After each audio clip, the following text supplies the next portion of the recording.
Yeah.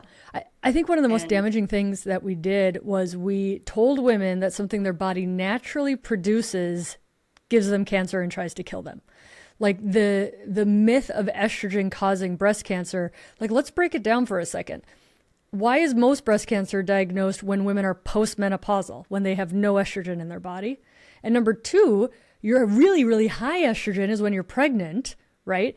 And you don't have a higher risk of breast cancer when you're pregnant. And we let breast cancer survivors get pregnant. So we're putting them up at a high estrogen. All of these things point to me, it like pokes holes in this myth that estrogen causes cancer. Elaborate as you'd like on that.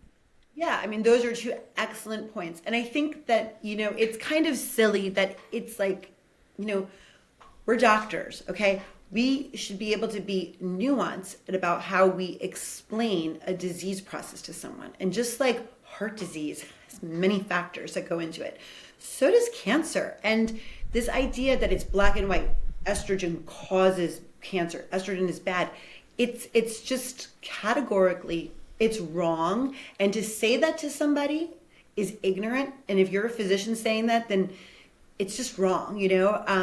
So we know that estrogen doesn't cause cancer because, for God's sakes, our bodies, evolution didn't design us to produce something toxic every month, right? That's one thing. And we have so much data about pregnancy and that multiple pregnancies in your life, breastfeeding and pregnancy at an early age. I think the Avron talks about it in his book that women who have a pregnancy under the age of 20, not that we're recommending that, but let's just talk about it, have a 70% decreased risk of ever getting breast cancer, okay? And back in the decades before, in the 70s and even the 80s, they used high doses of estrogen and progesterone to treat metastatic and advanced breast cancer. And in fact, high doses of, I believe it was progesterone, but certainly estrogen, was compared to tamoxifen, and it was actually better than tamoxifen. But the side effects were intolerable, so they went with tamoxifen.